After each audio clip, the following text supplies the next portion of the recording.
Assalamualaikum warahmatullahi wabarakatuh. Perkenalkan, nama saya Luni Amelia. Saya dari kelas B3 dengan NIM 25060230. Saya dari Prodi Pendidikan Guru Sekolah Dasar. Di sini saya izin mempresentasikan tugas modul ajar IPS.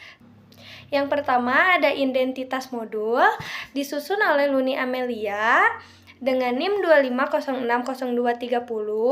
Dengan satuan pendidikan, saya mengambilnya di SD Lita Jaya. Dengan pelajaran IPAS fase atau kelas, yaitu mengambil fase B kelas 4. Dengan bab ini khas daerahku, subbabnya kehidupan masyarakat daerahku, model pembelajaran yang saya ambil yaitu PBL. Dengan alokasi waktu 4x35. Tahun penyusunannya tahun 2026.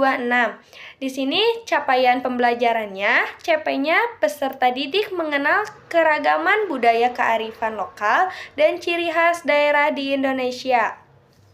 Dan juga peserta didik mampu mengidentifikasikan bentuk keberagaman budaya di lingkungan sekitar serta menunjukkan sikap menghargai perbedaan sebagai bagian dari kekayaan bangsa Indonesia.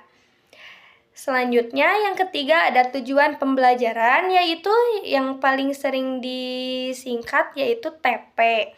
Yang pertama, peserta didik mampu mengidentifikasikan ciri khas daerah Indonesia dengan tepat, dan juga peserta didik mampu menganalisis bentuk keberagaman budaya daerah.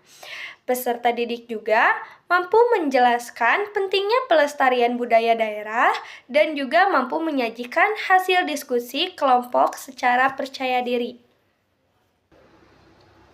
Selanjutnya yang keempat, profil pelajaran Pancasila yaitu PPP. Yang pertama, beriman bertakwa kepada Tuhan Yang Maha Esa dan berakhlak mulia.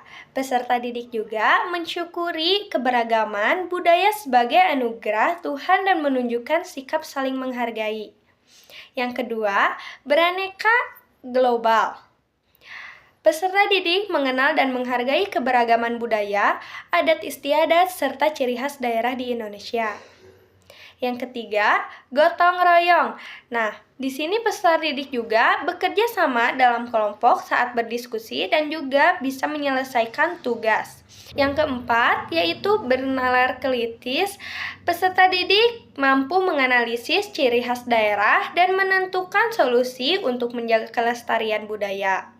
Yang kelima, ada pemahaman bermakna. Di setiap daerah di Indonesia memiliki ciri khas dan budayanya yang berbeda-beda, dan keberagaman tersebut merupakan kekayaan bangsa Indonesia yang harus dihargai dan dijaga dan juga dilestarikan dengan mengenalkan budaya daerah. Peserta didik juga dapat menumbuhkan rasa bangga, cinta tanah air, serta sikap saling menghormati terhadap perbedaan sesama. Selanjutnya yang keenam itu ada pertanyaan pemantik. Yang pertama, apa yang dimaksud dengan ciri khas daerah? Yang kedua, apa saja contoh ciri khas daerah yang kamu ketahui? Yang ketiga, mengapa setiap daerah memiliki budaya yang berbeda-beda? Yang keempat, mengapa budaya daerah perlu dijaga dan dilestarikan? Yang kelima, bagaimana cara kita ikut melestarikan budaya daerah? Nah, itu untuk pertanyaan pemantik kepada anak-anaknya. Saya mengambil 5 pertanyaan untuk ngasih ke anak-anaknya. Selanjutnya ada sarana dan prasarana. Yang pertama, sarana yang saya ambil yaitu dari buku IPAS kelas 4, LKPD, laptop, LCD, dan speaker, dan juga ada video untuk menayangkan gambar tentang budaya daerah. Dan juga ada alat tulis. Untuk prasarananya, saya di ruang kelas, akses internet jika itu juga ada, dan juga lingkungan sekitar sebagai sumber belajarnya. Selanjutnya ada komponen uraian. Yang pertama, uraian yaitu materi pokok yang saya ambil yaitu ini khas daerahku. Untuk subbabnya yaitu ciri khas daerahku dan keberagaman budaya Indonesia. Faktanya, yang pertama, Indonesia memiliki banyak suku bangsa dan budaya yang beragam. Yang kedua, setiap daerah mempunyai ciri khas yang berbeda-beda. Yang ketiga, ciri khas daerah dapat berupa makanan, rumah adat, pakaian adat, tarian daerah, dan bahasa daerah. Yang keempat, keberagaman budaya menjadi kekayaan bangsa Indonesia. Untuk konsepnya, ciri khas daerah merupakan identitas atau keunikan suatu daerah. Untuk prinsipnya, keberagaman budaya merupakan kekayaan bangsa yang harus dijaga dan dilestarikan untuk kita semua. Prosedurnya, yang pertama, mengamati gambar, video tentang ciri khas daerah. Yang kedua, mengidentifikasikan ciri khas dari beberapa daerah di Indonesia. Yang ketiga, mendiskusikan hasil pengamatan secara kelompok. Yang keempat, menyajikan hasil diskusi melalui presentasi. Yang kelima, menyimpulkan pentingnya melestarikan budaya daerah. Selanjutnya ada uraian materi. Materi penjelasan atau contoh yaitu warisan budaya. Ciri khas daerah adalah sesuatu menjadi identitas atau keunikan suatu daerah sehingga membedakan dari daerah lain. Makanan khas, rumah adat, tarian daerah, pakaian adat, rumah tradisional yang memiliki bentuk ciri khas sesuai daerah asalnya. Pada kegiatan pembelajaran, saya menggunakan model PBL atau yang dilaksanakan dalam 2 kali pertemuan. Model ini saya pilih karena dapat melatih peserta didik untuk berpikir kritis, bekerja sama dalam kelompok, serta mampu menyelesaikan permasalahan yang berkaitan dengan materi pembelajaran. Pada pertemuan pertama, kegiatan diawali dengan pendahuluan, yang dimana guru mengondisikan kelas mengecek kehadiran, kemudian melakukan apresiasi melalui pertanyaan sederhana mengenai ciri khas daerah. Setelah itu, guru menyampaikan tujuan pembelajaran dan memberikan motivasi agar peserta didik memahami pentingnya mengenal dan melestarikan budaya daerah. Untuk memasuki kegiatan inti, guru menampilkan gambar atau video yang berkaitan dengan berbagai ciri khas daerah di Indonesia. Peserta didik diminta mengamati, kemudian guru memberikan sebuah permasalahan tentang masih kurangnya pengetahuan anak-anak terhadap budaya daerahnya. Untuk permasalahan tersebut menjadi dasar kegiatan pembelajaran menggunakan model PBL.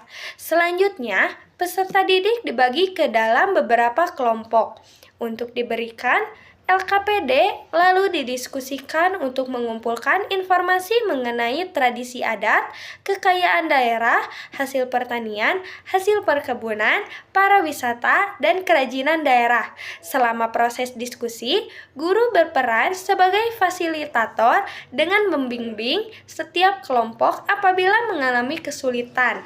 Hasil diskusi kemudian disusun sebagai persiapan presentasi pada pertemuan berikutnya. Pada kegiatan yang terakhir yaitu penutup, guru mengajak peserta didik melakukan refleksi terhadap pembelajaran yang telah berlangsung untuk menyimpulkan materi bersama, memberikan asesmen formatif melalui pertanyaan lisan untuk mengetahui pemahaman peserta didik, kemudian menyampaikan bahwa hasil diskusi akan dipresentasikan pada pertemuan kedua. Selanjutnya, pada pertemuan kedua, kegiatan diawali dengan mengulas kembali materi sebelumnya dan mengingatkan peserta didik terhadap permasalahan yang telah diberikan. Setelah itu, setiap kelompok melanjutkan dan menyempurnakan hasil diskusi. Kemudian, untuk menyajikannya dalam bentuk poster, tabel atau peta konsep sebelum dipresentasikan di depan kelas. Kelompok lain diberikan kesempatan untuk bertanya dan memberikan tanggapan sehingga terjadi diskusi antar peserta didik.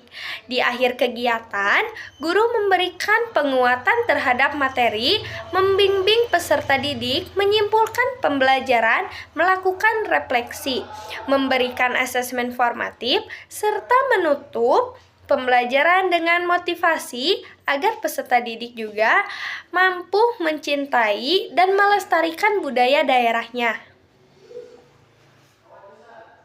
Pada bagian asesmen, saya ini menggunakan 3 jenis asesmen, yang pertama asesmen diagnostik, yang kedua asesmen formatif, yang ketiga asesmen sumatif. Nah, dari ketiga asesmen ini digunakan untuk mengetahui kemampuan awal peserta didik untuk memantau perkembangan selama proses pembelajaran, serta untuk mengukur ketercapaian tujuan pembelajaran di akhir kegiatan.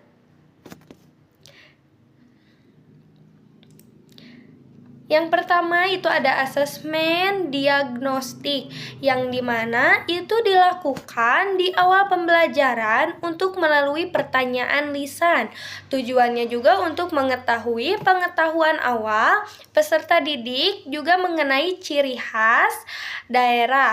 Contohnya seperti apa yang kalian ketahui tentang ciri khas daerah? Sebutkan satu makanan khas daerah yang kalian ketahui dan apakah contoh rumah adat di Indonesia? Selanjutnya ada asesmen formatif, yang dimana ini dilakukannya selama proses pembelajaran berlangsung.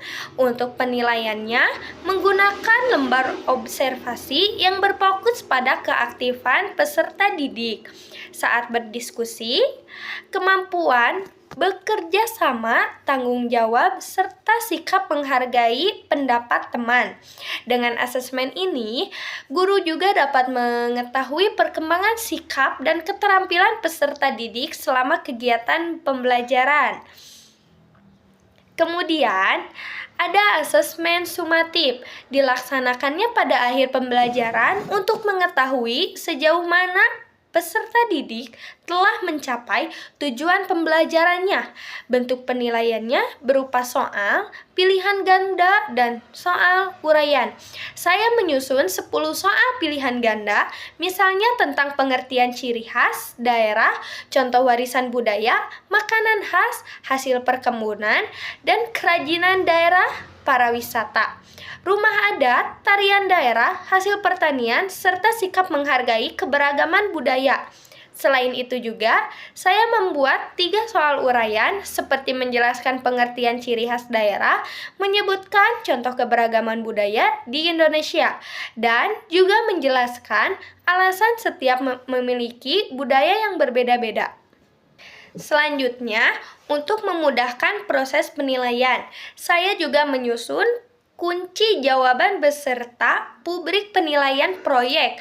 Rubrik ini digunakan untuk menilai hasil kerja kelompok saat presentasi dengan aspek yang dinilai meliputi kerjasama, penguasaan materi, kemampuan presentasi, kerapihan produk yang dibuatnya, serta ketepatan isi materi. Setiap aspek diberikan skor 1-4, sehingga penilaian lebih objektif untuk terstruktur.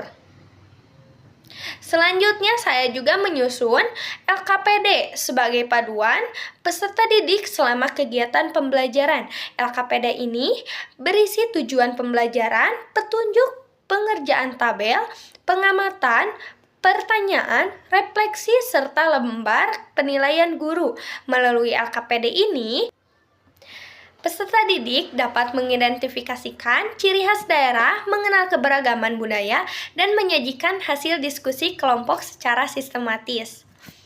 Kemudian, pada bagian media dan sumber belajar, saya menggunakan yaitu laptop atau proyektor untuk menayangkan video pembelajaran, gambar budaya daerah, LKPD, dan poster sebagai media pembelajarannya. Sementara sumber pembelajaran yang digunakan berasal dari buku IPAS kelas 4 modul ajar, guru, lingkungan sekitar, serta internet sebagai sumber terpendukungnya. Yang terakhir, saya menyusun kegiatan pengayaan dan remedial.